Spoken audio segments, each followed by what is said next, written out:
welcome to the DL Gaming Podcast. I'm Bobby. I'm Nick. I'm Amanda.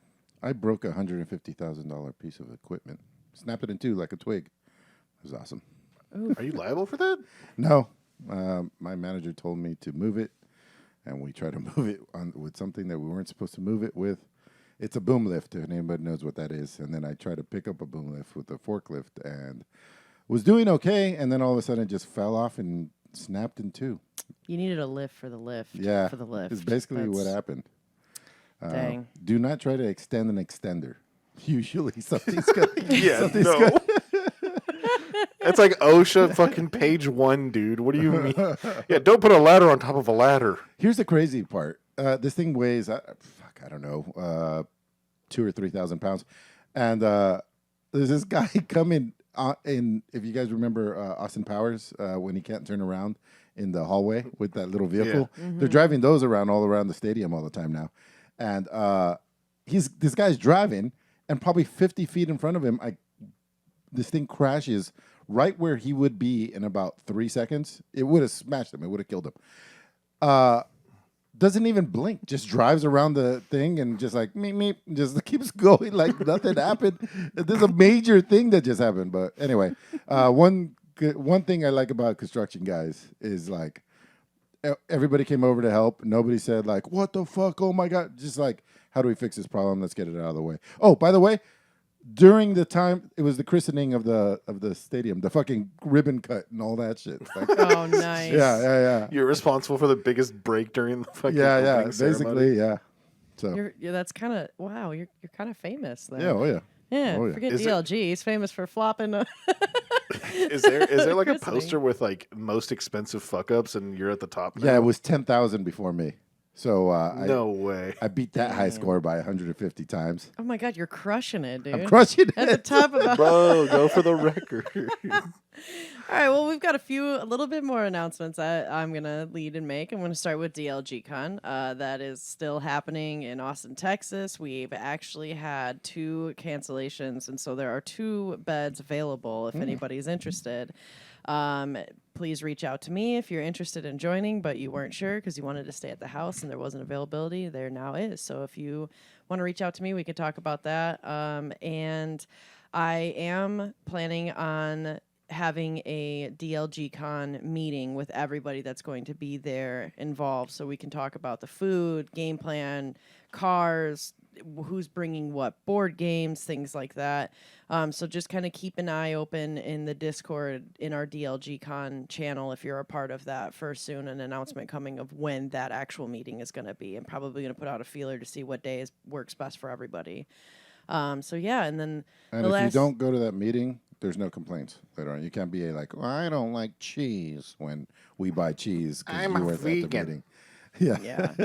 Well, or like don't be blowing up everybody when you land because we didn't talk, we're going to be talking about like, how people are getting to and from. This house is about an hour from the airport. So we're going to want to definitely talk about who's driving who or if anybody wants to, anything like that. So if you have any questions, concerns, want to talk about stuff, they'll save it for the meeting and they'll be good.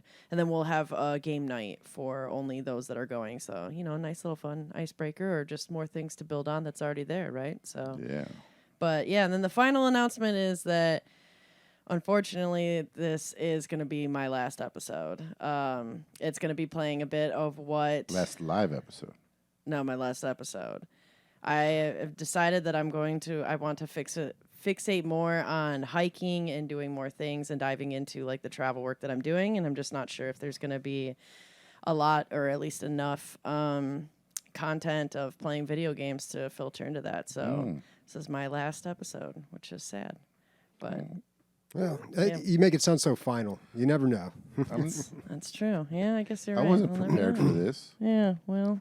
And you'll still be around the Discord. You're not disappearing on I'm us. still going to be in the community. Wait, no, I'm leaving. I found a religion. No, I'm just kidding. More on that later.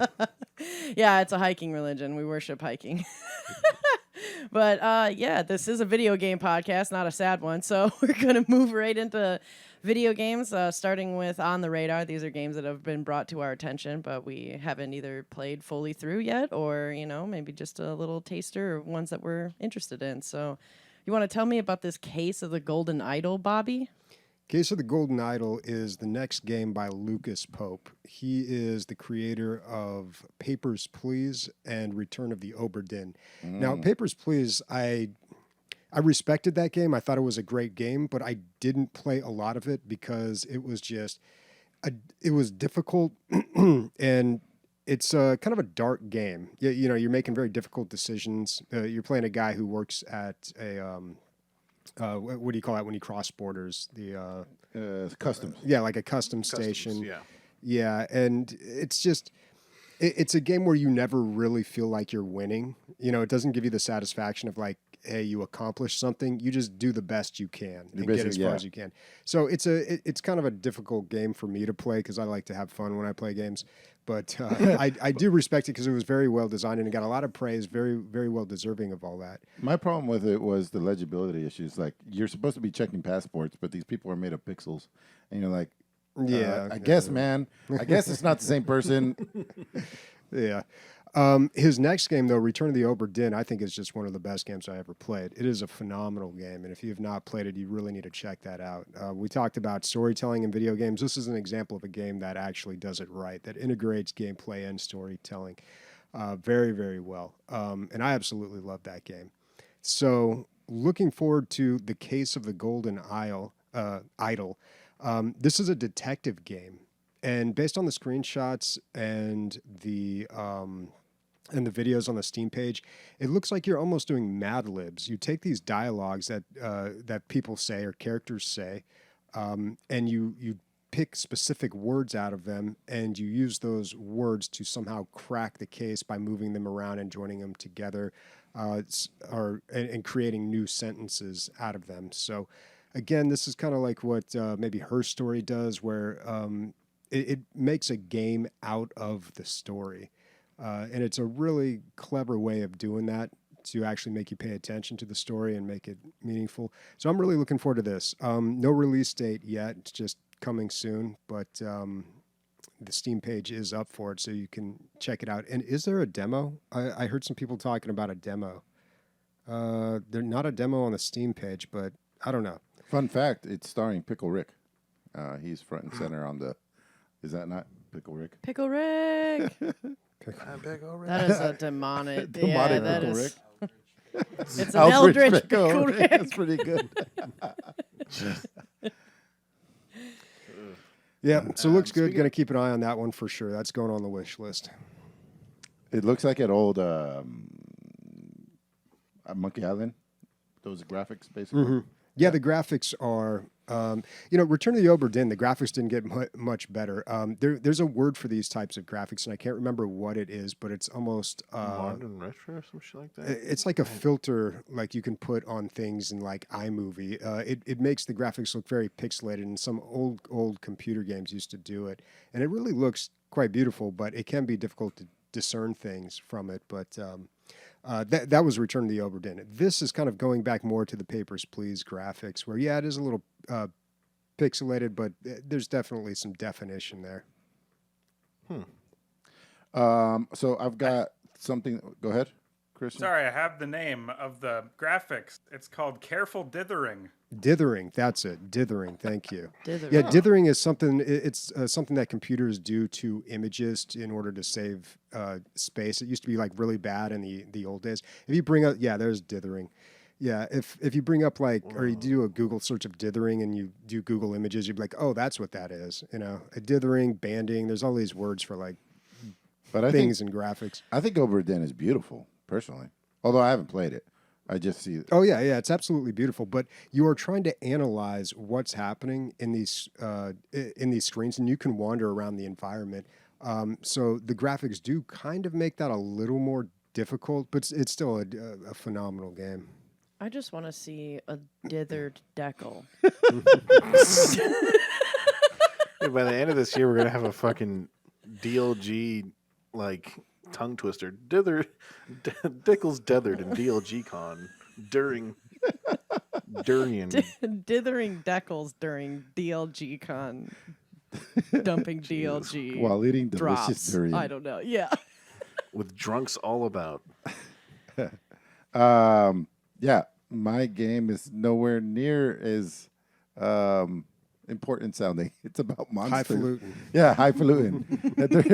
It does no dithering whatsoever. It's about giant monsters fighting each other. Like It just goes to show the differences between you and Bobby.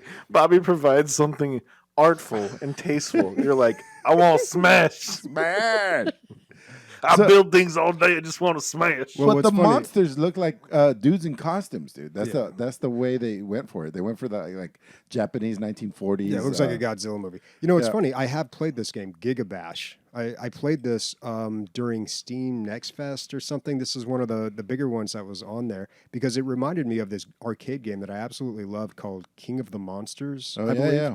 Where it was like a brawler game where you'd play with like Godzilla or King Kong or like all these monsters and be like on a city and it's a 3D map and you just like duke it out.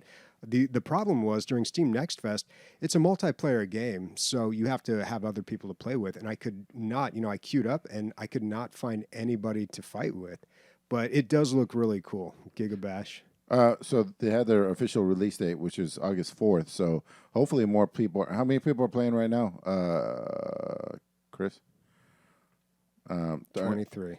23 people. Today's Great. peak was 36. Oof. Well, look at all the awards they got, though, dude. Wow. Yeah, it looked great, and the training was when in the tutorial when they're running you through like the moves, like it's actually got more. Well, obviously more complexity than King of the Monsters, but there is a degree of finesse you have to use when playing this game. It's not just smashing buttons. I blame the lack of dithering here, obviously.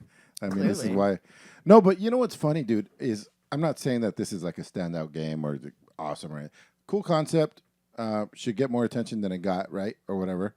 But if like a really popular streamer doesn't catch it, there's things that fall through the cracks, man. And I feel like this game deserves more than an all-time peak of 211 players. Well, it was what I on during Steam Next Fest. It was one of the top games with viewers, when they do the streams. And that's how I found it. I just like sorted by like, okay, what are the most popular ones? What are people playing? And there was that one, Hero Town. I can't remember what it was called, but that game was great.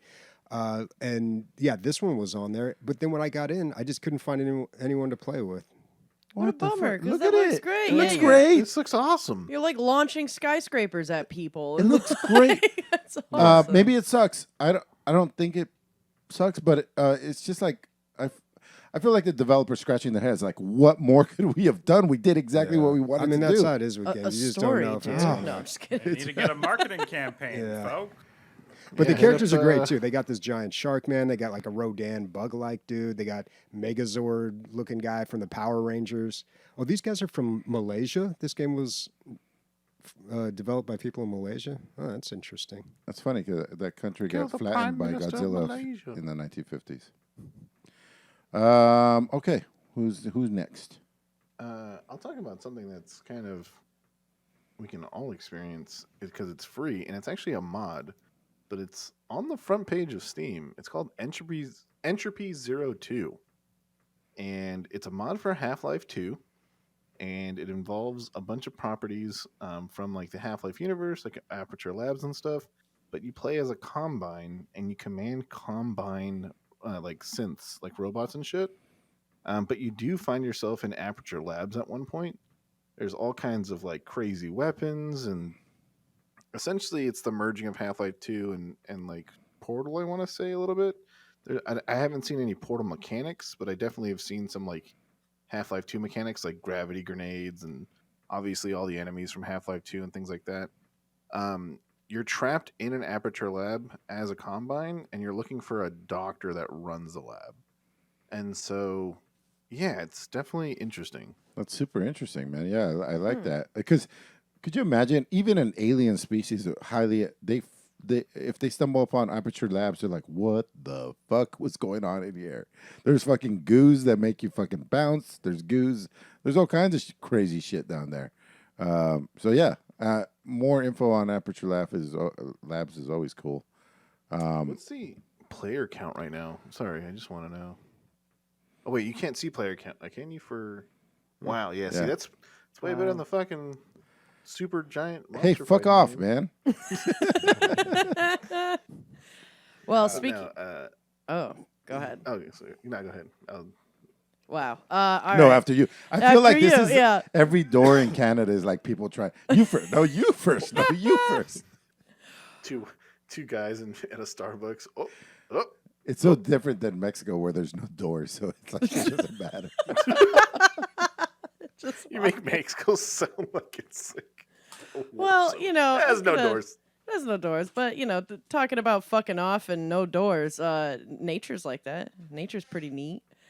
So I put on my radar. I got curious doing a bunch of hiking and getting all into nature and stuff. I'm actually gonna have you, Sniper, click on that neat nature link, not the one you just did. I was curious as to like how many games are out there that kind of are focused and help you escape into nature, because I feel like I haven't seen a crazy amount. There's like a few of them, and then of course if you're gonna add like the hunting games, like yeah, there's a bunch. But I kind of was like, I wonder if there would be like a cool National Park Service based game and things like that. So I started kind of looking into seeing what's out there, and yeah, to a surprise of nobody, there's not a lot. So, but Top 10 are the only 10 that exist. kind of, you know, I mean, like there's some that you can make the leap. Like I'm sure Nig, you and I could argue why Ark is a nature game, but like it's not in the sense that I'm looking for a specific of like a No, National you're Park looking for, Service like, thing. The Yeah. peaceful, yeah. Yeah, the feeling. peaceful one. But they do have some funny ones on here that I thought were worth mentioning on the radar. That was pretty cool if anybody's got the itch to fuck off and go outside like I do. They have like Walden, a game that's coming out, or that is out. Like Lake looks pretty interesting. A lot of these are going to be, of course, like story games or something that's puzzle games, stuff like that. Like Stardew Valley's on this list. I'm sure you could argue Animal Crossing would be as well. But so this game kind of, or this little article that is in the show notes is what inspired me to kind of find the next game, which was on my radar, which was called Gander National Park, because it's the only one I can see that kind of has anything to do with like a national park thing. It's coming out in February, and it is the first like hiking walking simulator, which sounds kind of amazing and also kind of weird, because I just feel like the point of hiking is to get the fuck off the computer and go outside. So making a game about doing that just sounds interesting, but it also could be a really amazing way, especially with the graphics are looking quite pretty, and it looks like it could be really cool, especially if you are like finding things, you know, like if you were to do like some geocaching. But it seems really promising so far based on what like people are reviewing and looking at it early. And like I said, it's supposed to come out in February. But we'll see. I'd be kind of curious to see what kind of. It almost looks like they picked Arches with that Arches, one yeah. that's showing up. Yeah, I think that would be pretty awesome. It's by Crafty Game Lab, and yeah, it looks cool. I don't think there was a price tag on it just yet, but Do they have like Google Earth for hiking? I feel like they do, don't they? well, tune in a bit later, man. I will talk to you about that in a bit. I But didn't know. I just thought this was great, and also it just looks really neat. And if anybody has seen the neat nature reference that I keep trying to drop subtly, it's just, do you know this, Sniper? I learned this from one of your buddies. Yeah. You're aware of the neat nature? I've seen this. There's this ridiculous like nature walk that they do, and it is hilarious. Sniper, can you start at the beginning and put this out? Because I think this is very Dude, that funny. looks like my brother when he was like 11. There's things on this Jesus planet. Christ. That's why Rodney and I started Nature Walk, because we want everyone to know how neat nature is, instead of just me and Rodney knowing it.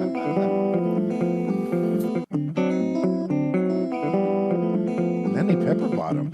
I know him from that other thing. How neat is that? Doing something. That's pretty neat. All right, yeah. So that's because I found myself like walking around, actually up at Christian's wedding. He's got a buddy named Brendan, and we were walking around a conservatory, and I didn't even realize how much I was going, wow, this is neat. And then he just kind of and yeah, so Oh, you should, that's neat. yeah. The so- way Sniper agreed to knowing about this was like, yeah, why wouldn't I? This is second grade our curriculum. Canadians got to stick together, dude. I don't know. They're so goddamn wholesome. It hurts. It hurts. So yeah, that was on my. There is a national park game coming out, and that's Gander National Park, I think is what that was.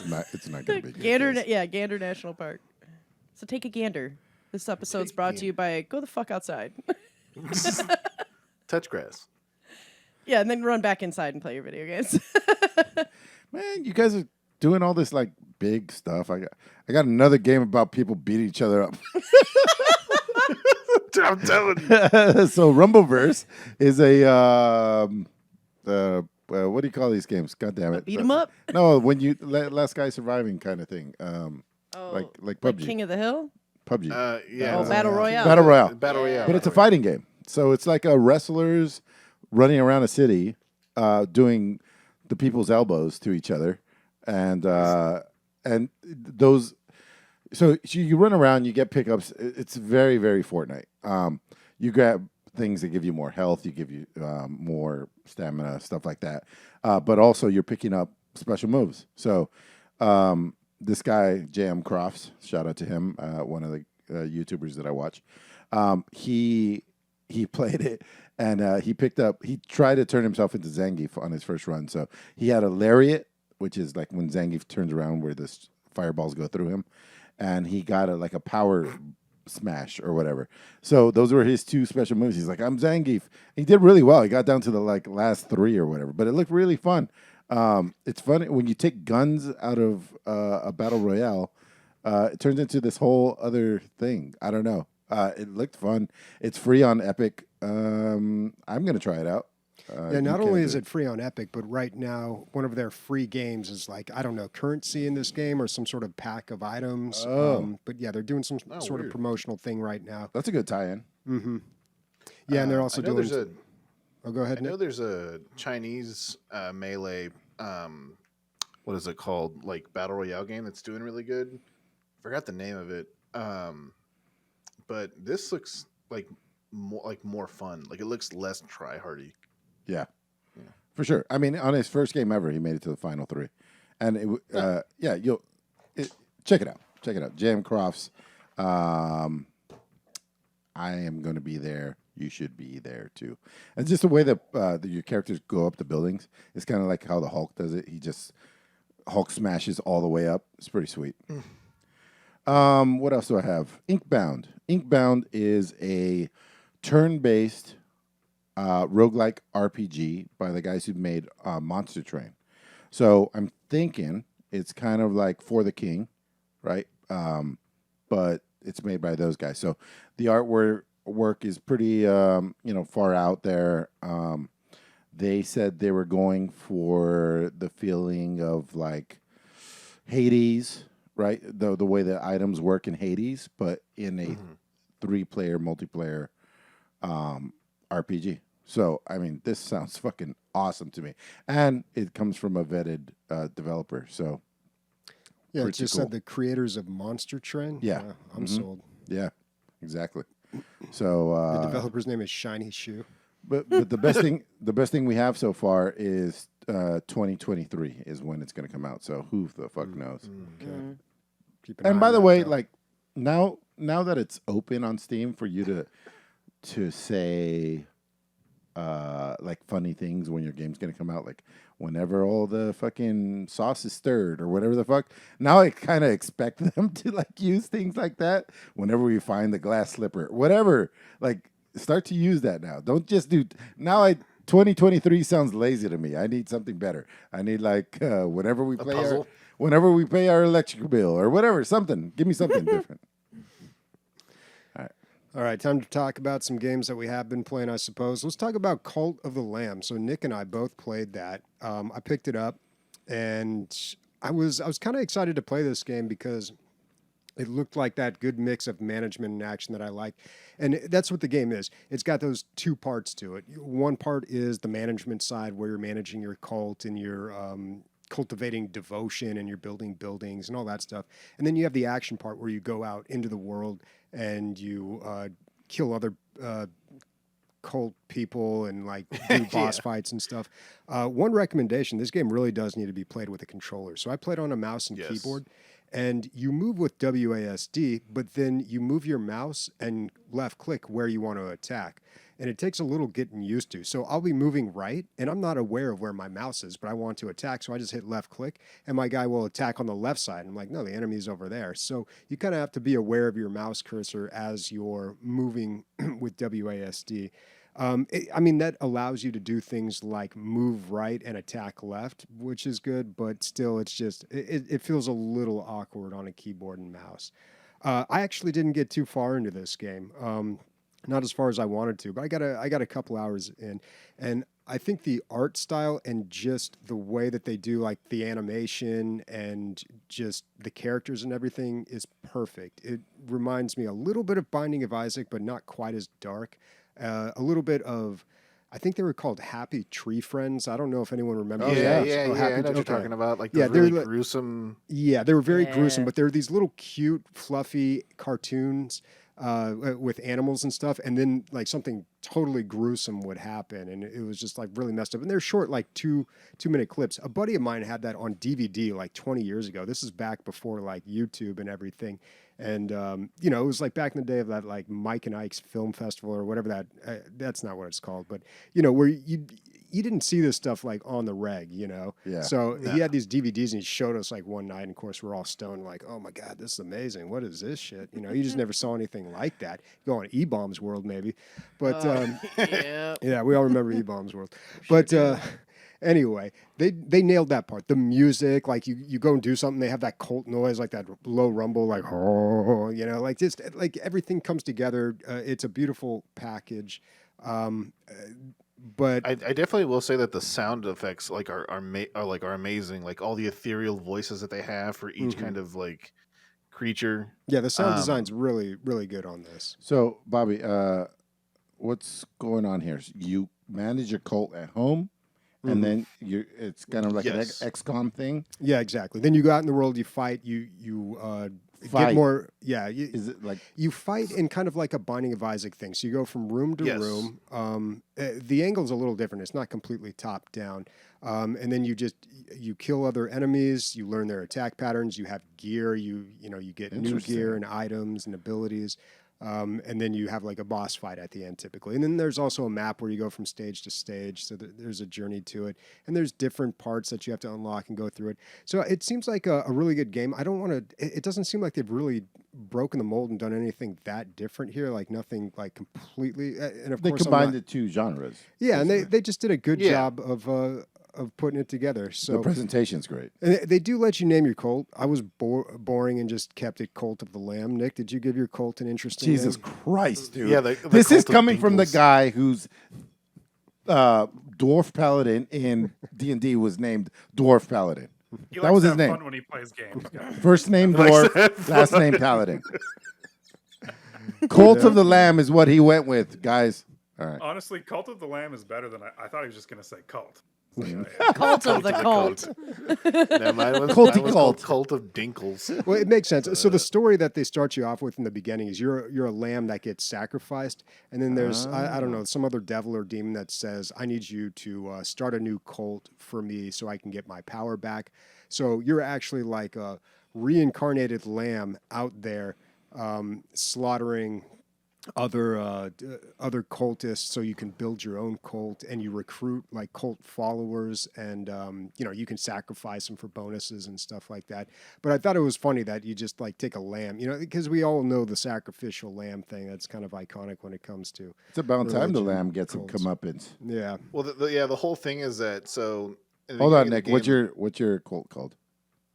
Oh, the Cult of Dinkles. The Cult of Dinkles. Dinkles. Love yeah, it. Okay. I don't know why. I just named it that. Got but- Dinkum on your brain. I don't know. So I ended up playing. I ended up playing it on PS5, which totally lends itself to actually playing on a controller, and it was really smooth. Man, this game is pretty cool. I can't play it for too long because, like, I don't know, it kind of gives me like the heebie-jeebies a little bit, but it's still fun as shit.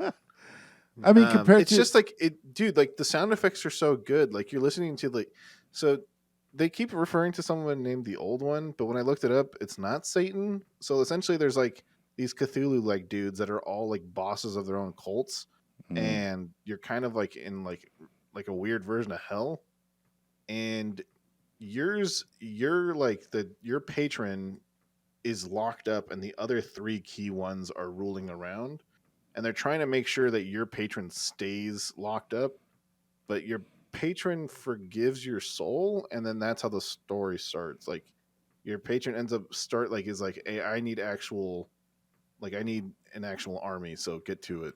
So Now, is it any more heebie-jeebie invoking than Binding of Isaac, but you're desensitized to Binding of Isaac by now, or yeah, is that's it even exactly more- what it is. Yeah. Okay. Dude, just like like I said, the sound effects are so good. It's like even Leslie, like we were listening to the characters talk, and they're like, I'm like, this is really like, I think if this was real, this would be what it sounded like, man. Yeah. It like, you get this fucking fly-headed, like multi-tentacled mouth, like demon, and, like it's talking to you, telling you to do shit. You're like, should I really kill this guy? Dude. But I think you'd love it, Emilio. One thing that's nice about like the home base kind of thing is that it's not like a menu like in XCOM. Like it's not like something that you just like choose yes or no, or like buy things from a store. It's truly like a place that you walk around and you do shit. Like you command and interact with your people the same way you command, like you interact, like you do combat. Yeah, well, you have to go actually around and bless your disciples, and it kind of it increases something about them. I can't remember what, like the devotion they generate or something. But you do have to interact with your community by walking around and doing stuff with the people in the buildings. One thing that's interesting about your community members, there's a lot of mechanics in this game. Some of the ones that you can completely ignore, and then some of the ones that you have to do. One mechanic that is persistent is that all of your followers have negative and positive traits. You can get lucky and get one that has all positive traits, but apparently they're susceptible to getting negative traits through like your actions. Yeah, dude, I got one that had like 3 negative, all negative traits, and I was like, "Oh, this guy's getting sacrificed." Yeah, can you get rid of him, or you can kill him? Yes, but you build up their. It's not devotion. They use another word where you like level up your disciples. Salvation, I think it's called. Yeah, something like that. But the more they have, the more you get from the sacrifice. So I'm fattening them up a little bit before I sacrifice them. It's the best, dude. That's the best thing I've ever heard. So it's really weird because some of the good ones, right, you obviously want to keep around unless they have like an extremely detrimental like combat mechanic or something. Wait. The thing is, like the majority of them don't vibe with sacrifice, and it's the ones that usually Neither would I, dude. Are the ones that usually do vibe with it usually have bad traits, and so it's like this weird like dichotomy of having like balanced good and bad people in there, and it's really interesting. Here's where you lost me. Mechanics at play here. Here's where you lost me. Why does the followers' traits affect your combat? Are you not fighting as a lamb? No, you are fighting as a lamb, but it's just like I think it's literally just an extra mechanic that they want to include. Like these guys are cheering you on as you're defeating other things. Like they're praying for you and they're giving you different abilities and shit. Okay, they're not abilities, but it's like plus 10 damage plus 10% damage if you hit something from behind, and like it's like shit like that. But like some of the negative ones will be like, is afraid of death, so like negative 5% chance of finding a heart in a room or something like that. Like there's a lot of mechanics like that. So interesting. Yeah, it's maybe I do need to play this. I really think you should, man. Like this may topple you for the Binding of Isaac if you like it a little bit more than more building. Binding of Isaac's like different than this. It's a straight up roguelike with I don't know. I found it pretty different. I don't see too much of a crossover, but it is a good game. I think it's pretty solid. Is there a recommendation from both of you guys? Yeah. Yes. Not like super strong, but yeah, it's a good game. I heard some people were having some technical issues. I didn't, although I assumed that it just auto saved like all the time, and I exited the game and I lost some progress, and I was like, okay, I've got. How much did you lose? Not a whole lot. It wasn't too bad, and it's good that I learned that early on because now I know. Okay, you got to escape, save, and then exit the game. But it's kind of weird for a game. Maybe it's a GOG thing with their cloud save. I don't know. Speaking of losing fucking saves, Dinkum. Yeah, me and Leslie got to play this. It's pretty interesting. We're going into highlights. These are games that we have played. Go ahead. Oh, we've been there. We've been in highlights. No, we've been there. Oh, This- yeah, Yeah. that's we both right. played Codes Never Online. mind. It's my first day, guys. I just work here. But Dinkum, I learned the hard way that if you don't sleep, it does not save your game. And Okay. so I ended up like doing a bunch of shit, and you have to complete the first day to be able to play multiplayer. But what I ended up doing was I did everything that you needed to do on the first day, did some little extra shit, and then I was like, oh, cool, I'll just close the game, wait for Leslie to finish her first day, come back. You need to create your character again. I'm like, what the fuck? Like, am I creating another villager for my village or something? Nope. Like, started all the way over. But I will say it is pretty fucking fun. If you're a fan of Animal Crossing and you're tired of Animal Crossing, come play Animal Crossing in Australia. But no, that's the whole thing about Dinkum is that it's like environments are all Australian based. So there's like cassowaries and crocodiles and all these other like there's koalas and shit, there's Roos? dingoes. Got Roos? And- Got Joey's? Yeah, no, there's hello kangaroos. And like one of the things that Leslie said, like when we first started playing, she's like, "There's kangaroos on my island." I'm like, Leslie, I think we're in Australia. She's like, "Yeah, this is definitely Australia." But there's a lot more to this game than Animal Crossing. Like it's like one of the deepest mechanics in Animal Crossing is like digging up dirt and putting it in places. Like this is a lot more involved. As far as like the city building mechanic and everything. Sure, there's not cute animal people, but there's people. You get to ride fucking motorcycles and all this other shit. So That looks awesome. I really think that this is something like if you like put a gun to my head and like, hey, you have to play this while the whole world is being infected by this stupid disease for the next 2 months. Which one would you play? It's going to be definitely Dinkum over Animal Crossing. Dude, look at the reviews. Overwhelmingly positive, 6,600 people. That's AAA title stuff, guys. Damn. Yeah, I'm telling you, it's like I don't know why not many streamers are like the Animal Crossing streamers or like those other like village management streamers aren't picking up on this, but it's already doing good. Like it's got a bunch of owners. Like, Wait, Sniper looks incredulous. So something's going on here. He's looking up. He's bringing up charts. He's gonna prove you wrong. He's working his did Lyric magic. play Dinkum? It's yeah, a lot of. Sorry, Nick. I don't mean to. This is just. No, what it's I do that's day to day. watch time, not stream time though. Oh no, they have that that column right. But yeah, tons of people are picking up That's not that games. much. 13,000 people playing right now. That's pretty healthy for a Steam game. Sniper, did you join Rianne in her Dinkum anthology or whatever? Nah, we put our dinks on hold. Dinkle's Yeah. That's unfortunate. What we do is we play Hades back to back. We pick the same weapon and the same trinket, and then we like Ooh. race each other through and be like, "What boons did you get?" And I don't know if that's ever going to be replaced. You should Who it's like usually it's does that- better, Sniper? Dude. Well, I've played video games with you, and it is not obviously. Dude, you know. This Dude, is come not on. apparent. Dude, come on. Yeah, you so just got Rianne. thrown in the fire, dude. So Rianne. So Yeah. Rianne. Yeah, so All right, Rianne. awesome. Gotcha. All right. That's enough. I got a bunch of little things. I'll just talk for a little bit. Bobby and I play TF2 together. So Oh jeez. I will show you guys. Like I should print this out.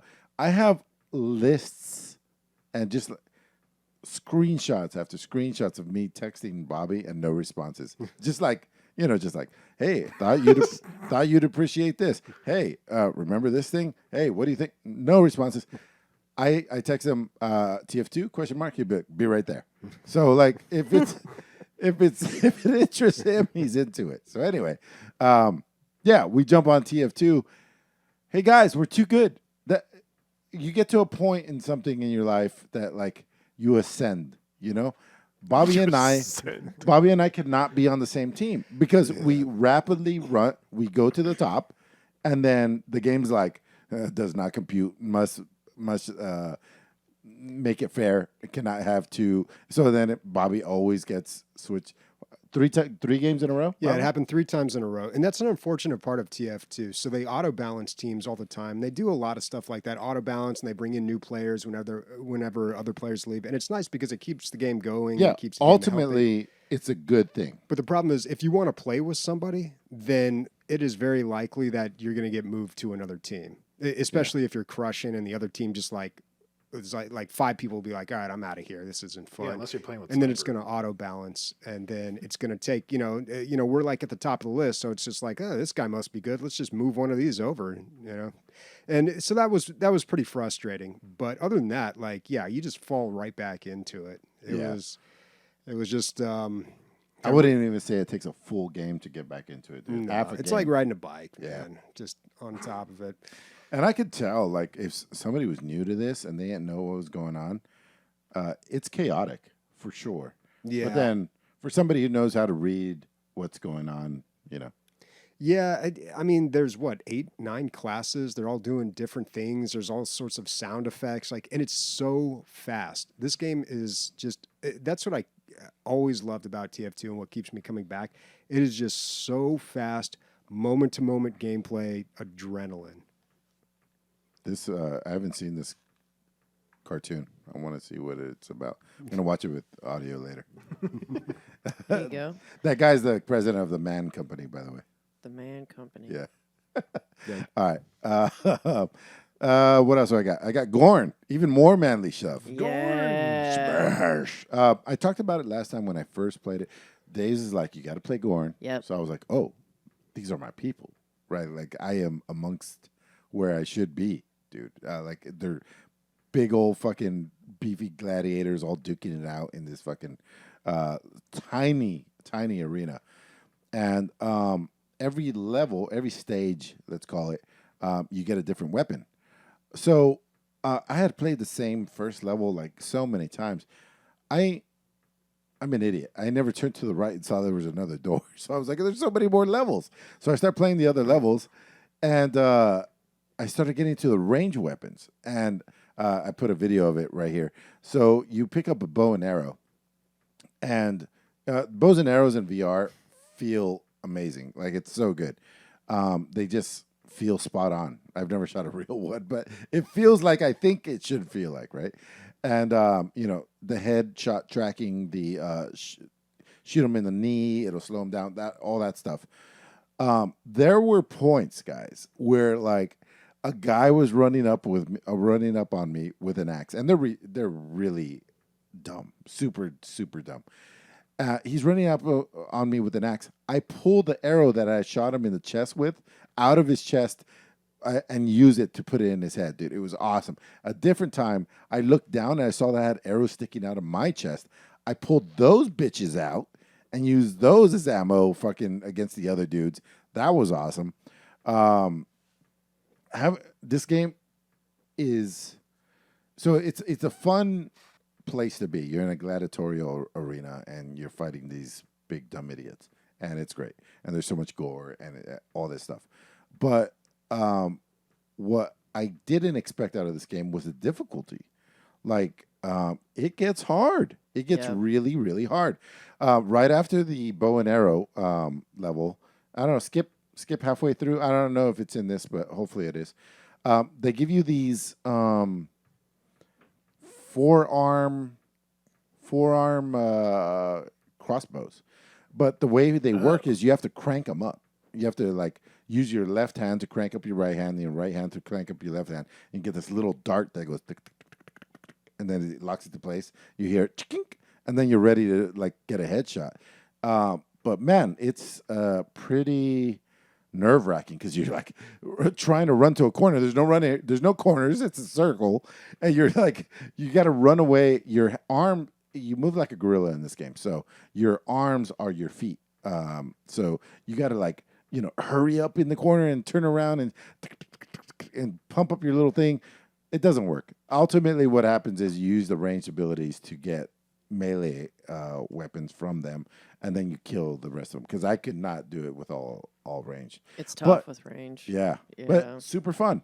Having such a good time. Did you get past the range? Did you get to the? I got to the cranking thing before, but dude, it's so tough. It's so difficult, tough. and it's a lot of it's just because like you can't move, and if you get hit by one dude once, then you're done. Like it's.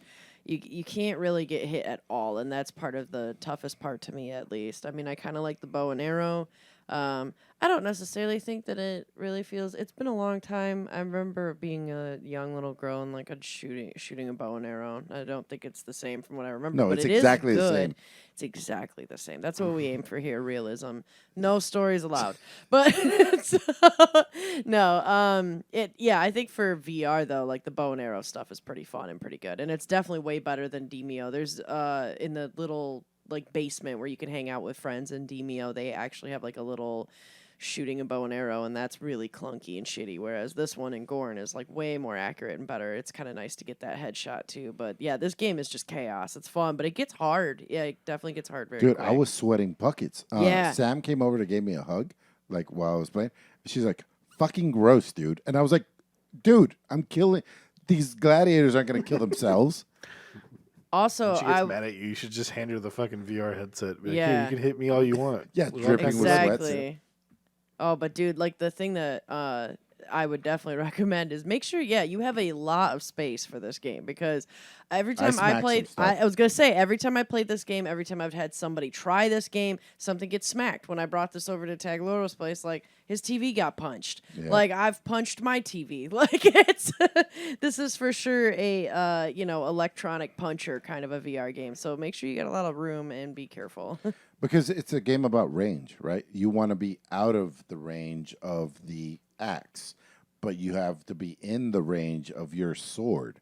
So you'll like monkey walk, gorilla walk back, let him swing, gorilla walk forward, and then stab, stab, stab, and then run back again because it's not enough. These guys are beefy. And it's also just really not intuitive to do the gorilla walking thing anyway. I struggle Took me to a while keep to trying get to used do to that. that. Yeah. Yeah. That's a good thing. I don't think teleportation would have worked on this game. No. It would have been broken, right? Because you could just teleport behind them. So they had to do something. It's different. It kind of works. If you're there if you're playing for more than 10 minutes, you get into it.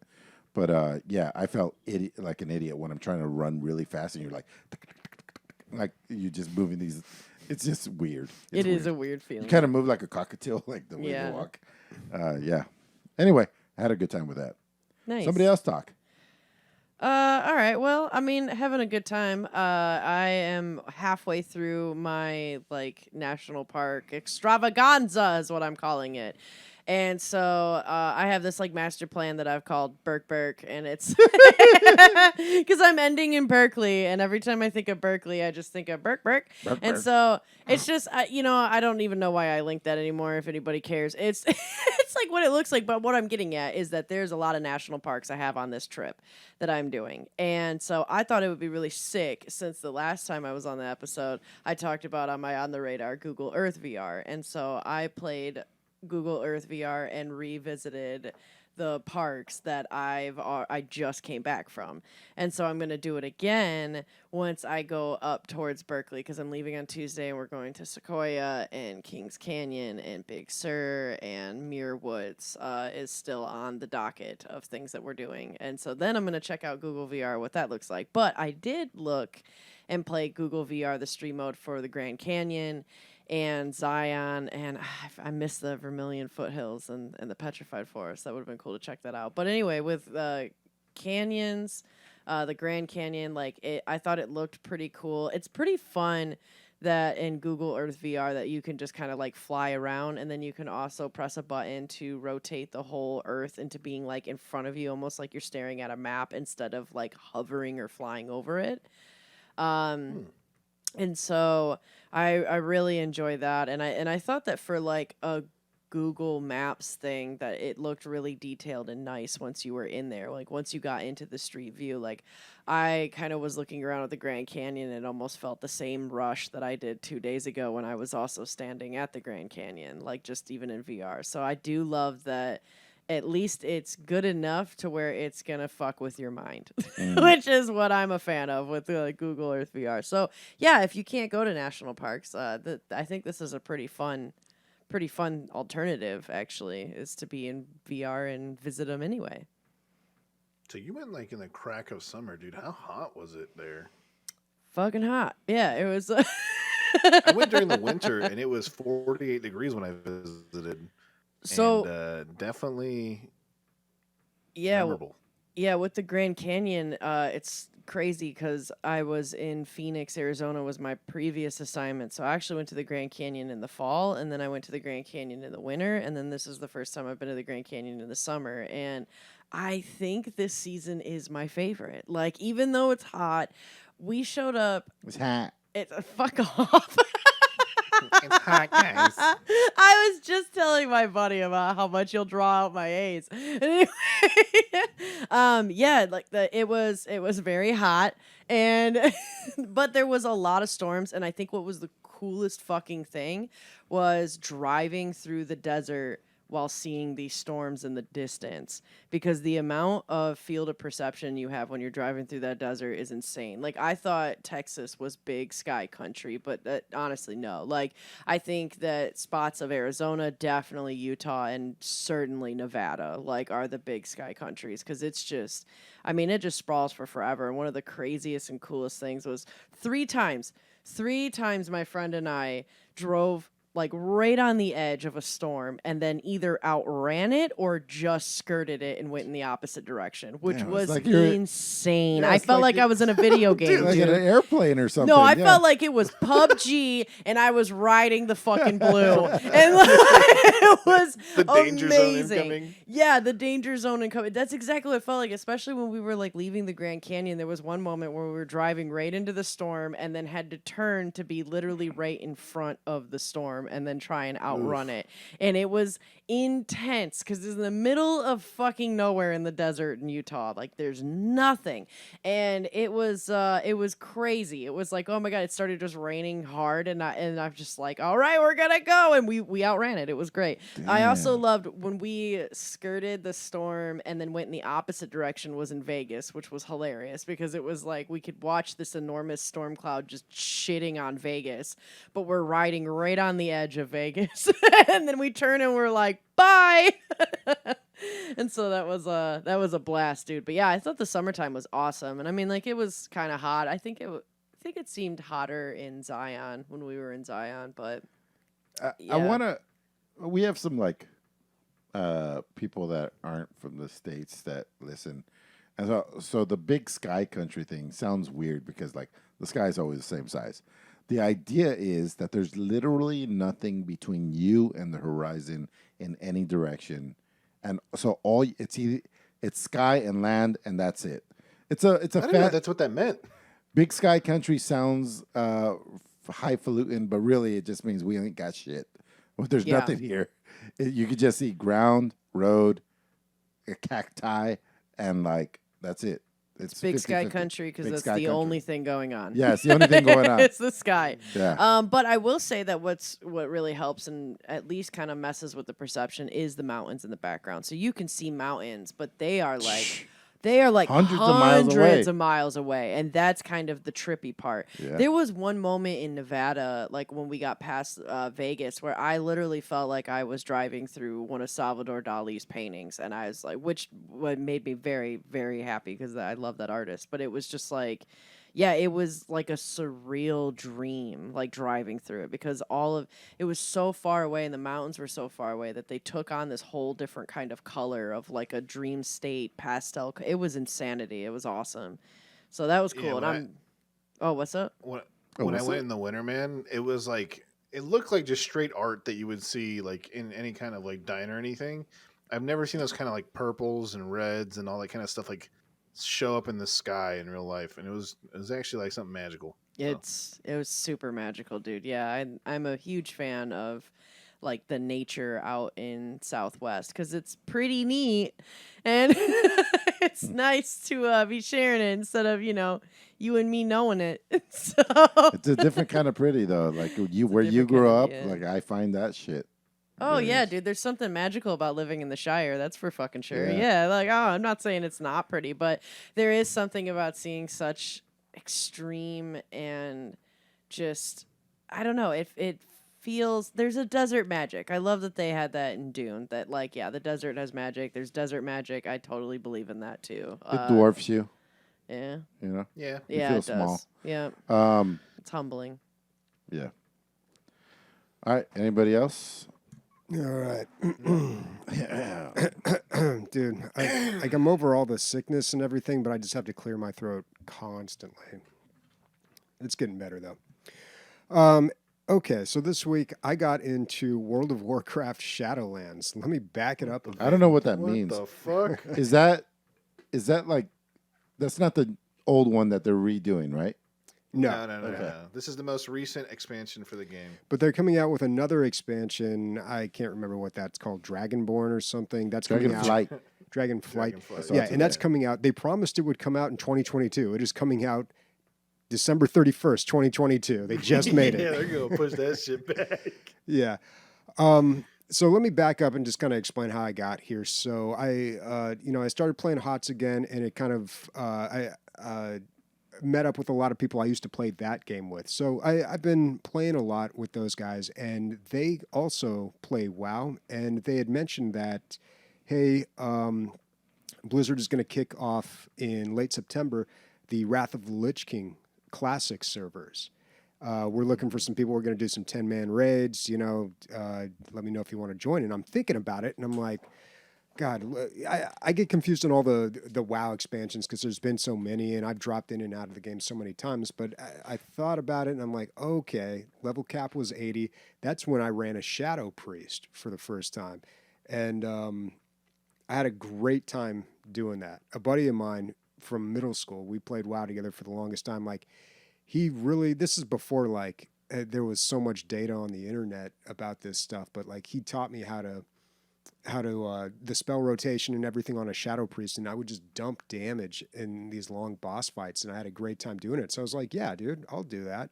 So I thought I'd kind of reacquaint myself with the game before that happened. So I picked up Shadowlands and started playing it. And there is one person in this group is kind of new to WoW, and it was so funny because he's talking to me.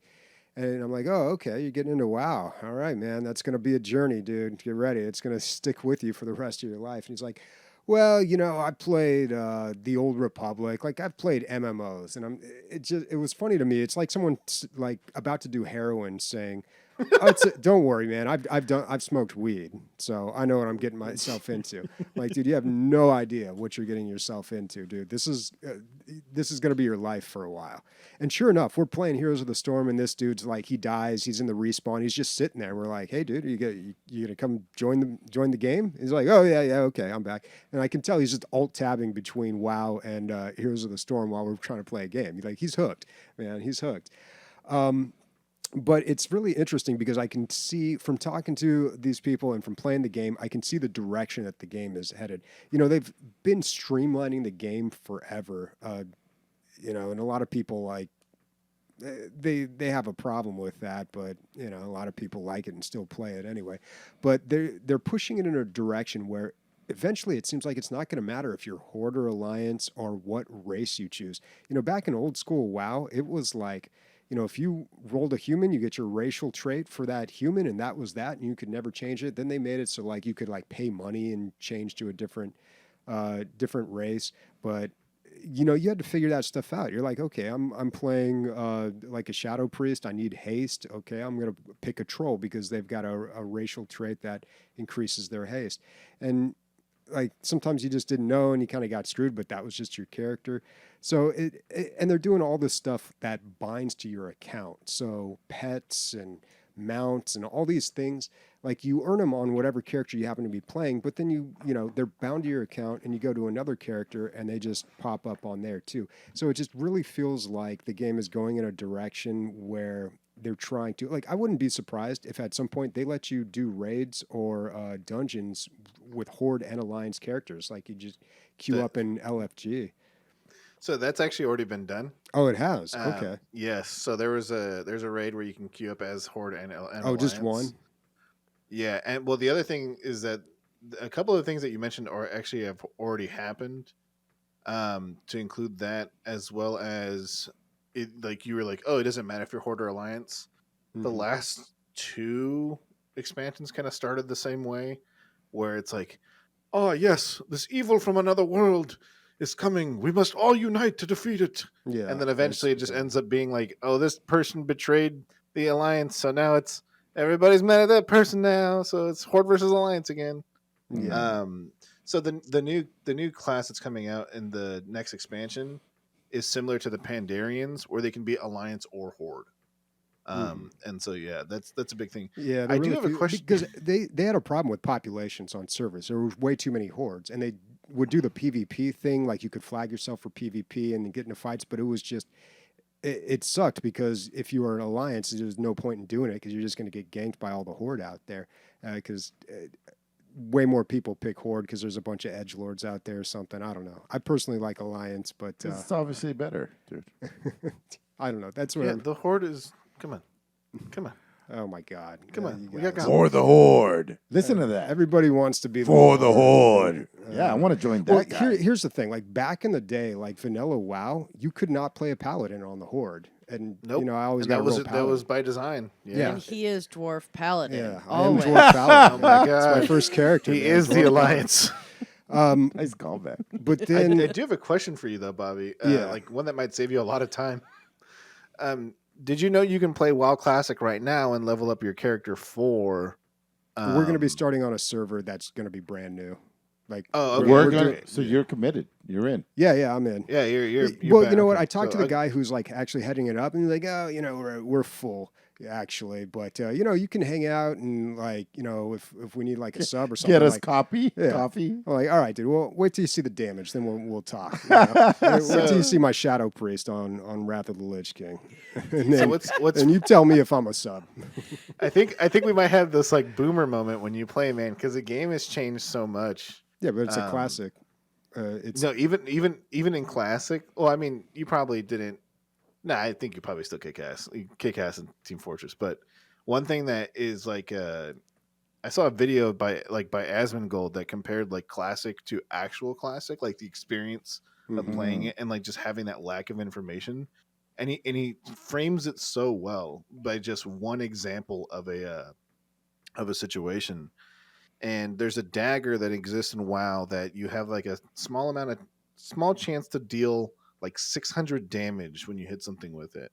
And it's an epic dagger. And a lot of people at the time thought it was the best thing in the game. Like they thought it was like the best way to max out DPS in the game. Like even classes that shouldn't be using daggers would use it and things like that. Well, like that thing in Classic now, it's not like they've changed the thing. It's not like they've changed the game at all. It's one of the worst weapons in the game now. Is it And, just like, public you had- perception or because No, they do it's- they run the stats on that stuff. I can't remember what they call it, but they like calculate. There's a thing you can do, like you can put your character into a website and it'll run Yeah. it and tell you like, here's your max DPS and exactly what you should be doing. There's no secret or mystery in WoW anymore like Exactly. there used to be. So It's yeah, one of the worst things. but are you saying And they've what's actually even- changed the game or just the world has changed? No, it's just the community, like in the whole wonder of everything, right, is Yeah. gone. And like you don't have these people like mathematically, no one knew back then that thing was fucking terrible. And what's crazy now is like you even have like when because I played Classic and I raided in Classic, like I know my fair share of it. You had tanks wearing leather armor, Mhm. which when in the past, like that would be like you would be seen as like a fucking idiot. Like they would be Yeah. like, why aren't you wearing plate? But Like you know, and you could do weird stuff like that back in the game. Oh, in the yeah. day, because I remember holy paladins would wear cloth items because you know they had more spirit or whatever. And like if you're a holy paladin healing in a dungeon, you're not going to be taking damage. You don't need to wear plate, you know. But Exactly. you know, eventually WoW got to a point where they've just kind of streamlined everything. So it's like, this is the item you get. Here's the top one. That's the item level. Like there's nothing to really figure out. So I don't know. I barely remember the old days of WoW. There's going to be a lot that's new to me, and I'm sure it's going to be different. The world has changed, but it'll be an adventure. I just, I'm work's going to be crazy. I'm taking another class or two this semester. Like, I don't know how much time I'm going to be able to commit. So we'll see how it goes, but I'm excited. Once you pick up Wrath of the Lich King, because that's the one expansion I didn't play very much of, and I might be picking it up. It's free, so because I own Classic already. Mm-hmm. But it's like I might actually start playing for that one. And it comes out next month for anyone who cares, like the 29th of September. Yeah, I didn't know that Russell Brand plays. Wow. That's not Russell Brand. Oh, dude, you don't know Asmongold? That's Asmongold. Fucking awesome. I don't know. Oh, He does. Yeah. Oof. Okay, I fell for that one. But yeah, no, I definitely feel that like tick back in. It's like I'm getting hooked back in. I'll definitely be playing the new expansion when it comes out, though. Yeah, I mean, I'll do it just so I can get my pets and stuff. Gotta catch them all. Bobby, this is so strange, dude. Look, listen to the you watched the TV show about people playing video games, which made you want to play a type of that video game, which took you into playing an associated game with that original game, which they played on that show. And here we are. Next year, you're gonna show up with needles in your arms, dude. That's basically where you're at, where we're at right now. But gaming wise, I don't know. I've been back and forth with WoW so many times. I kind of know the cycle. So I mean, I know. The first time they ever, when Burning Crusade came out, and I had spent so long vanilla WoW, like trying to get gear and everything, and in the first quest you go on in Burning Crusade, and like the first quest just drops a green item that's just 10 times better than like what you rated like for weeks and weeks for, and it's just like, oh, okay. I've wasted my life. That was like a watershed moment for me. Yeah. And I always keep that in the back of my head when I'm playing any game. I'm just like, this is all worthless and pointless. Just be aware of that. Don't get But let's keep going. Yeah. Well, you have fun with it as long as you have fun with it, but you have to be prepared that like, when eventually it's going to end, the fun's going to be over. And that always happens with WoW. You go in, you have your fun, and then you get out of it. So in EverQuest, original EverQuest, the top item was the black silken sash. It had plus 15 agility. It was crazy, right? It was insane. So one of my friends convinced this other guy that you need to buy this from me because like when we go into the expansion pack, you're going to have to be as strong as he saw it coming, Bobby. He's like, you need as strong as you can be. So he paid $25 $2,500 for this belt. So yeah, you get it. And then fucking Field Trash is just dropping better stuff, like way better. Yeah. Field Trash was dropping better green items than the top item ever. People would fight. Guilds broke up over this item, and then now nobody cares. Yeah, completely worthless. It's insane. Yeah. You know what's crazy is that in WoW, there's actually a thing that persists that people fight over and stuff that is valuable. There's no way of ever like usually getting it, and that's mounts. Like there's a specific mount that's like a bug thing that's from vanilla WoW. Well, mounts and cosmetics and toys and pets and all that stuff that's bound to your account. Like I was saying earlier, that stuff persists. That cosmetic stuff persists through all these expansions because the expansion comes and all the gear is worthless. So like after a while, you start feeling like, well, what's the point of it all? And then that's why they started doing like all these like collectible cosmetic things that bind to the accounts because there is more lasting value in that, I suppose. Yeah. So like if you ever want like a trip down memory lane or like to see some crazy shit, like how much your Pokemon cards are worth, look up the most like rare and valuable, they don't really call them valuable, but rare mounts in all of Warcraft history. and those accounts that have them, they sell for like 4 or 5 figures sometimes. So it's pretty crazy. And some of those, like people recognize them and they're just like, oh, wow, that's cool. But, back in the day, like the old mounts in WoW was just like, oh my God, this guy's got a dragon. Now everybody's got a dragon. They got huge dragons. They got like ether worms, and they've got like, I've got this thing that looks like Gev from Smite. It's this big rock creature that I'm just riding around. And that's just something I got for pre-purchase or for purchasing the expansion. It's just so for like a new person, it's hard to like make things look grander and grander, but yeah, people will recognize like, oh, that's a tough one to get. I remember I was my first time in a hub city. I forgot what hub city. It might have been on the moon. I don't remember where it was. And this guy flew in on a drake, and I was like, what the fuck? This guy just flew here? Like, it was mind-blowing. But you're never going to get that again, Oh, these kids, they don't know. Okay. Yeah, like there's some that like there's actually a really fucked up video of a guy essentially duping a group of people that have been trying to get this mount from one of the previous expansions, Miss Pandaria, and they've been like literally prepping for like 40 days to get this mount, and this dude just hops into the group and like is like, oh, you guys are gonna go try for this? I'm gonna try for it too with you guys. And then he just takes it. He wins the need roll for the item and completely takes it. Shit like that happens. Yeah, they've got stuff to bad. prevent a lot of that stuff now too. Like you used to be able to roll need on anything, even stuff you didn't need. Now you can't do that. Like you don't even roll give it to you now. Yeah, you don't even roll anymore. It's just like, oh, this person gets it. It's just they figured that all out in the background. Anyway, that's enough WoW. Nobody cares about WoW, dude. Let's not do 40 minutes next time then. Hey. Yep. Yep. When Days hasn't talked for 40 minutes, that means people are falling asleep at the wheel. It's called Curse 2 Golf. I played this game for fucking 3 hours, dude. It's called Curse 2 Golf. Are you sure?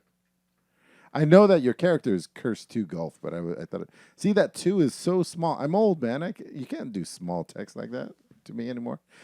What I'm talking about is a game. It's a game about golfing out of hell.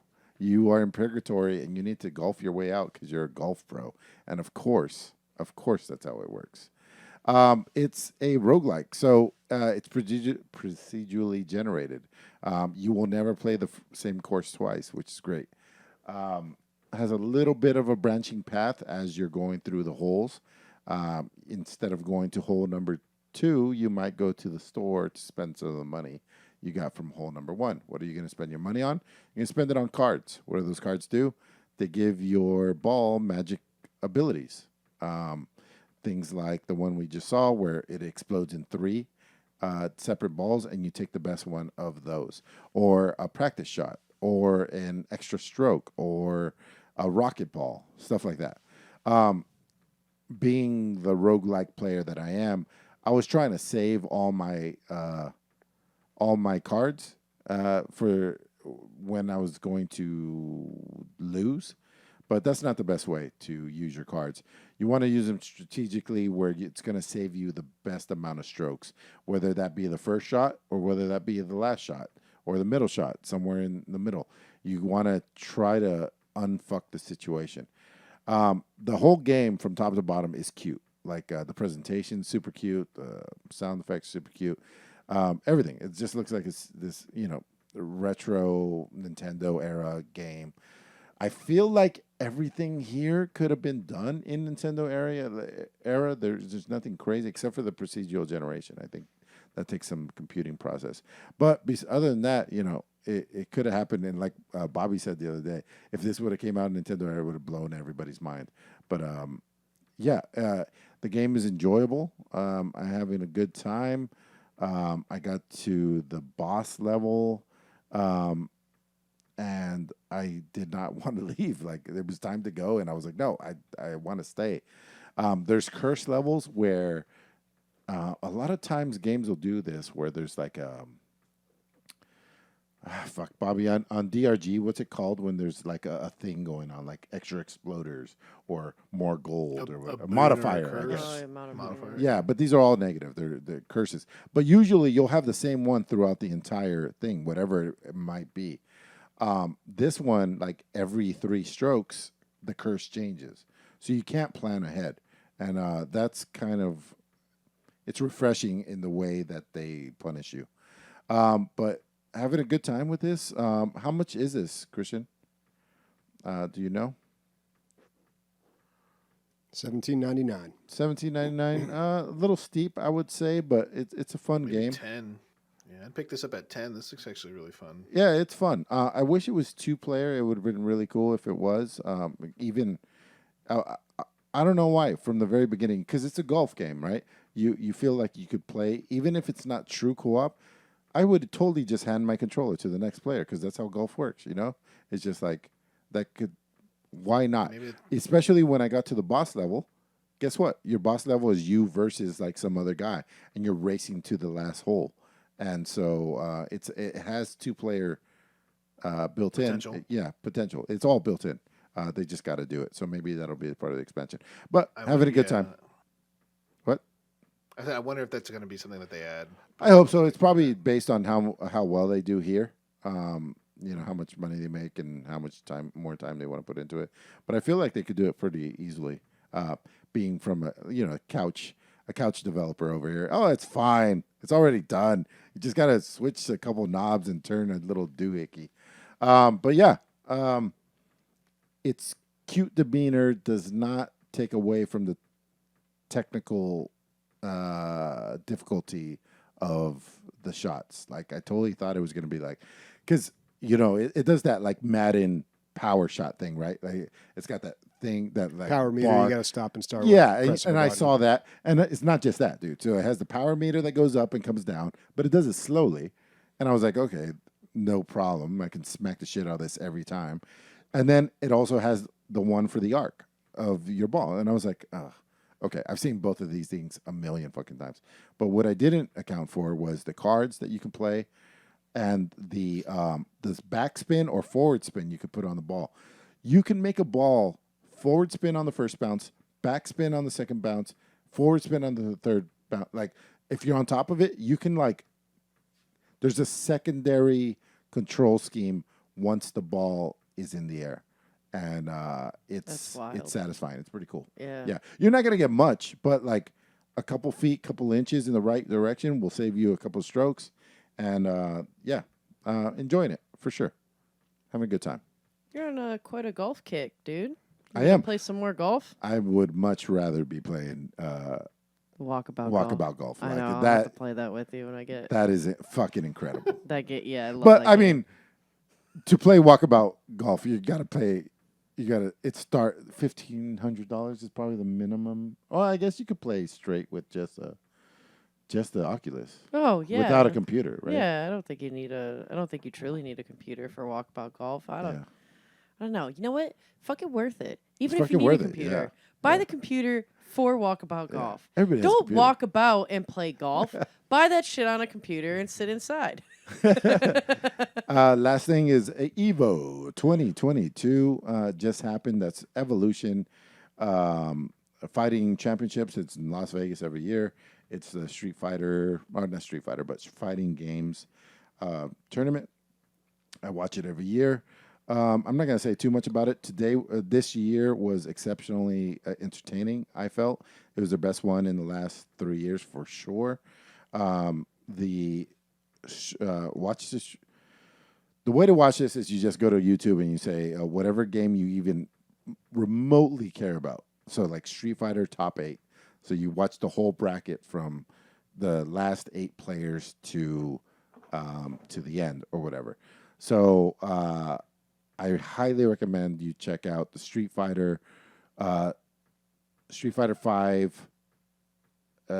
top 8. There's an American up against like 7 Japanese guys, and there's a story told through just the way it goes. It was fucking incredible, dude. Like this American dude runs through legends of Daigo. He runs through just like these fucking dudes, man. It was crazy. It has a hell of a run. with a crazy character that nobody picks. It's just like one of those things. What game? Street Fighter. Street Fighter. Okay. Street Fighter 5. Very cool. Very, very, very cool. But yeah, anything that's remotely associated with fighting, they usually have here. Did you watch any of the Dragon Ball Z game? I did. I watched the finals for everything. I watched the top 8 for things that I understand. Yeah. Things that you should take Mila to watch the new Dragon Ball movie in theaters.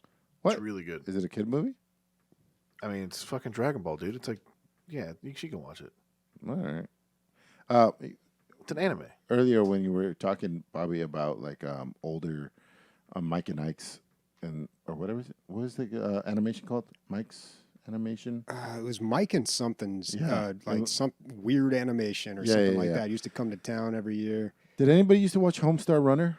Yeah. Yeah. I was like, is Mila going to think Homestar Runner is funny? So I was thinking about it today. I was like, I'm going to try it out. Melonade. Yeah, it's great shit. Great job. All right, cool. Let's get to listener questions. Well, wait. Oh. I mean, you trying to stack Stacklands. something up against Christian? He's got Stacklands. He's got lands, Yeah, stacks of lands. God I damn got it. something. Oh, we to talked about talk this. I remember I this. know, but wait. So, did anyone play Stacklands No. yet? No. Okay, perfect. This game is 7 hours long. It's $4 or $5 Canadian, which is $4 or which $5 is amazing. US. It's a village builder, and you stack cards on each other, and eventually you have so many cards, and it's so chaotic, and you can't keep up, and there's rats spawning, and you're putting swords on villagers, and you're trying to stack these rats, but they're eating your berry bushes, and your people are reproducing in houses, and they need berries every time your day ends. They each need 2 food each. So there's a lot of stuff to manage here, and this game is really fun, and I recommend it. But what was, I think, better to note is the developer is Sock Pop Collective. Have you guys anyone heard about these guys? No. Okay, they're doing something really interesting with game development. So what they do is they make one of these games every month. And if you sub on their Patreon, you get access to the game. You get a Steam code. Every month they have one of like a 6 to 8 hour game, I think they say on their website. And they're all pretty fun. They're all these little puzzle games with just one little unique twist. So I'm going to try to play some of their other games from Sock Pop Collective, and I just thought that was like a really interesting way to do game development. They're It's making like Indie Game Pass, but you get new shit. I mean, you get a new game every month that you know is probably going to be consistent. Yeah, and if Oh, you that's join their cool. Discord, you can give like feedback to the last game, and at a certain tier of Patreon, it starts at $3, but you can go higher. You can kind of like advise on maybe the types of games you would like to see them make, or what twists you would like them to have in their next game. And they're pumping these out. They've done it for, I think they said 8 years on their website. They've been making a game every single month. Oh, So, wow. These come up of like little tiny game jams that they do. They have a really cool YouTube channel walking you through how they do it so quickly. And they have this whole method, and yeah, maybe one of my favorite developers that I never knew existed. Who knows? I'll have to play some of their other games, but yeah. They That look looks artsy in a cool. really fun way. Yeah. Nice. Awesome. All right. Well, that's it for highlights. I guess it's time to get into listener questions. Let's see. First one we have here from False Josiah. You get to pick one movie director and one game designer to make a game. Who are they, and what is the game created? Quentin Tarantino and Hideo Kojima.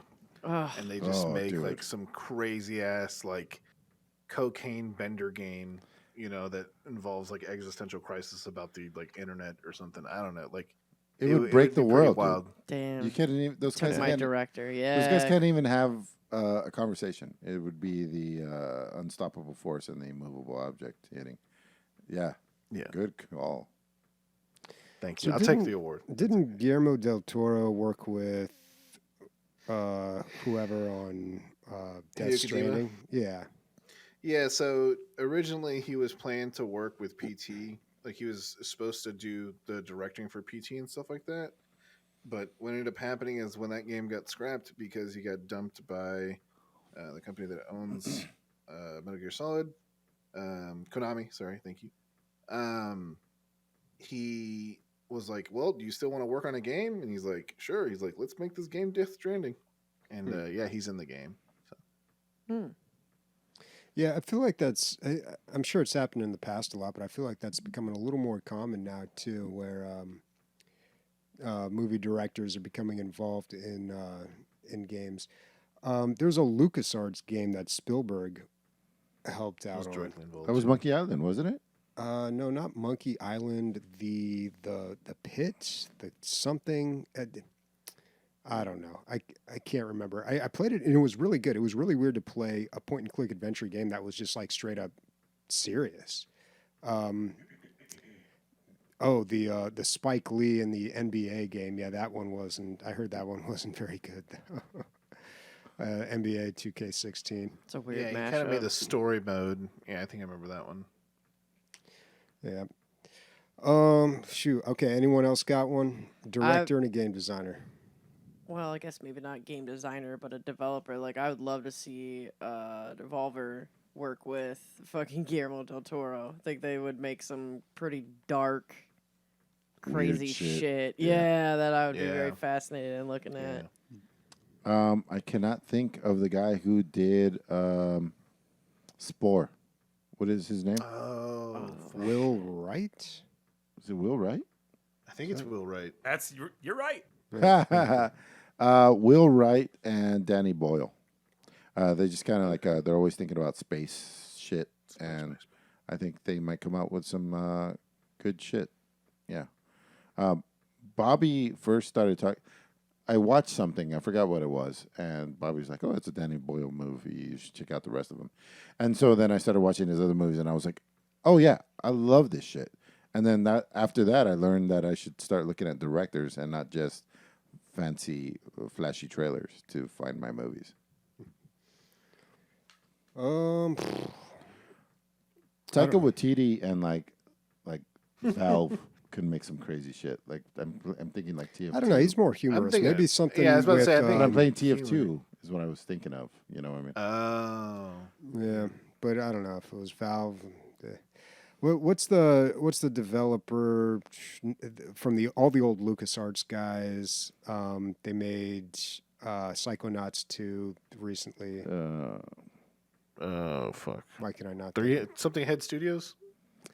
Double Fine. Double Fine, Fine yeah. Studio. Yeah. Yeah, maybe something a little more whimsical might be suitable for him. For Taika. Yeah. Yeah. All right, next question from Zap. If Steam offered a rental system, would you use it? Yeah. If only it had like the Blockbuster rule of when you rent it and you want to buy it, your money that goes from the rental Damn. goes to the purchase. So specific. That's a great Hit 'em. idea, though. Yeah. Yeah. I mean, I would just do it anyway, just because it would be fun. I feel like you could rent a whole bunch of little guys. That's kind of what that whatever the sock pop thing that Christian was just talking about, though. Is you're paying $3 and I mean you're not renting, but you are getting all that stuff. I don't know. I think that'd be cool to see Steam do it. For sure. I would use it. God, renting video games is so weird because I never beat a game that I rented. I you know? did. I don't did. think I ever did. Fucking Act Razor. I played that shit until 4 a.m. and finished that bitch. Yep. Wow. I Yeah. beat the Twisted Metals when I rented them. Yeah. I don't know. Steam, if they did a rental thing, does anybody do rentals? It's like all subscription now. You don't really Yeah. see any sort of game renting. It's The only like thing- renting, but I you mean- have to do it. Yeah. I don't know. To me, I feel like the Elder Scrolls on like their premium subscription in a way of becoming like a Crown Plus whatever user is kind of a rental system. You're renting the DLCs and the expansion pack while you're a member, and then once you're done, like those are gone, but you get to use them completely while you're a member. So that's kind of a rental thing, but it's not the same as like renting Gears of War and beating it. It'd be tough as an adult doing game rentals just because it's like, Yeah. I don't have time right now. Like I can't Yeah. I can't like return a game in a few days or a week, and you know. Oftentimes you pick up a game, like you play it when you can, but it takes a while for you to work your way through it. For sure. So if it was long rentals, maybe. All right, last question from Burn Division. I'm hoping you've seen Squirrel with a Gun already. So this is a game that was on Steam. I did see it pop up. You play a squirrel, and he's just holding a gun, and he's just, wreaking havoc on it. By the way, not a squirrel-sized gun, right? It's like it's like a human-sized yeah, gun. and it's like they go for like photorealism, right? It's not like cartoony in any way. So the squirrel's got like an Uzi, and the kickback from the Uzi is like sending him up in the air, and it's a very jarring and funny looking game. It's coming Release soon. date. Good question. Yeah, See what I release mean? date on This is what Steam I'm is talking good about. Get question. clever, guys. So yeah, that's what he's referring to. What's a cool animal weapon combination you've seen before, or what combination sounds cool to you? Like sharks with frickin' lasers on their head. Sharks would with say laser a beams, which was in Far Cry Blood Dragon. Oh. Yeah, they were. Yeah. There was a sharks with freaking laser beams. I would say a sloth with a sniper rifle. Ooh. Like if you played that game, like you really have to plan out your shots. But you Weeks also have in to be worried advance. about being eaten by giant hawks. Yeah. It's like you pull the trigger and like 8 seconds later the gun actually fires. You're like, what the fuck is this? Well, yeah, not just that, dude, but their heartbeats are like 4 a minute, dude. So they don't have to worry about holding their breath or anything. Literally, yeah, it's all gravy, man, except for tracking the enemy. That's going to take a little longer. Mm-hmm. I know that I have some old history for you guys. I think in World War II they trained dolphins to find mines for ships, and I think they continued that project for a while. The Russians did it. Like, it's crazy. What's crazier is like you lose the whole thing when they find one. It's like, oh, he found one, but he's gone. So we have to train another one. Yeah. They did a bunch of different. The military of the worlds have done a bunch of different things with animals. Like there's this bat bomb that they wanted to bomb Tokyo with, where they would strap little bombs to bats. All kinds of crazy shit. So Sounds like a lot of animal cruelty and sacrificing for the cause. Oh yeah. I'd love to. Going back to the question, I would love like a video game that's like a platformer where you're a stingray with a harpoon gun on its tail, and that's the only way you can get to platform. You launch yourself? Is you launch yourself and then swing like to get up, because they would be hovering near the ground anyway, or always want to go to the ground. But you're trying you to can, go slap up. people in the face. I get it. Yeah. You're I'm stuck digging on their it. face. Yeah. Meant to play. Yeah. Yeah. Digging it. I have one here, guys. If let me pitch this to you. You are an anteater, but you have a superpower where you sniff up anthrax, and you're like a drug dog, but you're an anteater, and anteater with anthrax rolls off the. No, It does roll off the tongue. I mean, maybe not. I've had bad ideas once before. anthrax anteater. You're like solving crimes as the anteater. Yeah. Well, you're Yeah. solving anthrax. I wouldn't call it crimes. You're just sniffing Yeah. them up, kind of You're thing. just That looking big for anteater anthrax. snout. Yeah. Would the anteater die? I mean, yeah, No, but it's immortal. No. Oh, That's it's the immortal. superpower. Okay, all right. Oh, that's true. It's the superpower. It can handle It it. eats It's two immune to it. things: ants and anthrax. Perfect. I'm never getting those 45 seconds of my life back. But Yep. On the radar, it's like we talked about the chase of the golden idol. Is that the case of the golden idol? GigaBash, Entropy 02, Gander. Gander National Take Park. a gander. Take a gander, y'all. RumbleVerse, Inkbound. And on highlights, we had Dinkum, Cult of the Lamb, Team Fortress 2, Gorn, Google Earth, VR, World of Warcraft Shadowlands, Curse 2 Golf, and Stacklands. All right. What's everybody playing next week? I'll continue playing God of War. I haven't talked about it because I want to be like Final Fantasy VII, where every week I come in here and I was like, yeah, there's guys with swords, you know? I think we might have to. It's going to be a long podcast if you talk about it, because I'm going to be like, and this happened, and what about this? What did you think about this part? Like, Yeah. I'm going to be playing Total War, Warhammer 3, Immortal Empires. You probably will hate the next episode if you don't like Warhammer. Thank you. All right. I will probably be trying some new demos on VR, but otherwise going the fuck outside. So Round 2. So you're Touch giving your up breast, video dude. games, but not VR. Possibly. Yeah. Yeah. We'll see. Dang, homie. I have no plans for next week. Maybe I'll play multiverses with Christian and see what all that's about. Oh, I tried and I was denied an account.